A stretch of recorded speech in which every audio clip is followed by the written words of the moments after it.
బండి సంజయ్ ఫోన్ని కూడా ట్యాప్ చేశారట. సిట్ కోరిక మేరకు అంగీకరించిన కేంద్ర మంత్రి ఆయన్ని వాంగ్మూలం ఇవ్వమని చెప్పారట. ఇప్పుడు ఎవరెవరి ఫోన్లు అయితే ట్యాప్ చేశారో వాళ్ళ వాంగ్మూలాలు వాళ్ళ కీలకం. వీళ్ళ మీద యాక్షన్ తీసుకోవాలంటే వాళ్ళు ఎస్ మా ఫోన్ ట్యాప్ అయిందని వాళ్ళ దగ్గర ఉన్న సిట్ దగ్గర ఉన్న సమాచారాన్ని వాళ్ళ ముందు పెట్టినప్పుడు వాళ్ళు చెప్పడం అది చాలా కీలకం అవుతుంది ఎవిడెన్స్లో. సో వీళ్ళని అరెస్ట్ చేయాలన్నా ఇంకేదైనా యాక్షన్ తీసుకోవాలన్నా అది చాలా కీలకం అవుతుంది.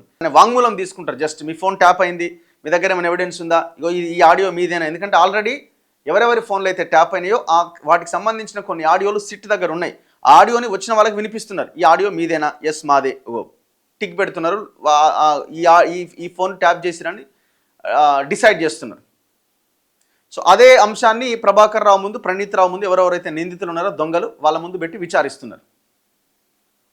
సో బండి సంజయ్ ఫోనే కాదు, చాలామంది ఫోన్ ట్యాప్ అయింది. ఈటల రాజేంద్ర ఫోన్ ట్యాప్ అయింది, అరవింద్ ఫోన్ ట్యాప్ అయింది, రఘునందన్ ఫోన్ ట్యాప్ అయింది, జర్నలిస్టుల ఫోన్లు ట్యాప్ అయినాయి.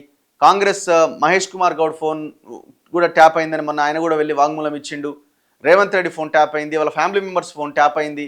ఎన్ని ఫోన్లు ట్యాప్ అయినాయో లెక్కలేదుగా. కొన్ని లక్షల ఫోన్లు ట్యాప్ చేసిరు.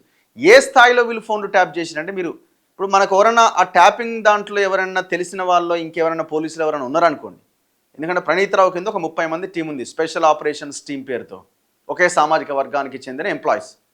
వాళ్ళు బయట వ్యక్తులకు ఎవరైనా తెలిసినా, ప్రణీత్ రావు ద్వారా ఎవరైనా అక్కడ ట్యాపింగ్ జరుగుతుందని తెలుసుకున్నా, ఇది ఎవరికి తెలుస్తుంది? బడా వ్యాపారవేత్తలకి, వాళ్ళకి వీళ్ళకి 10,000 నుంచి ₹1 కోటి దాకా వసూలు చేసి ఫోన్లు ట్యాప్ చేసి ఆ సమాచారాన్ని వాళ్ళకి ఇచ్చారు.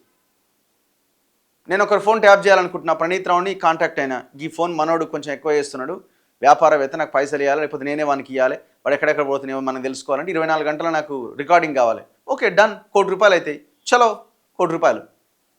నా నుంచి ఇంకోటి నుంచి ఇంకొకటి, అట్లా చైన్ సిస్టమ్ మొత్తం రాష్ట్రం అంతా విస్తరించింది. ఇట్లా ఈ రకంగా ప్రజల సమాచారాన్ని అమ్ముకున్నారు, సేల్ చేసారు ఒక రకంగా.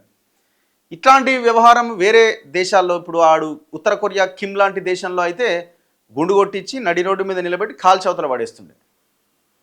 సౌదీ లాంటి దేశాల్లో అయితే ఉరికంబమే, నడి రోడ్డు మీద ఉరికంబం ఎక్కిస్తుండే.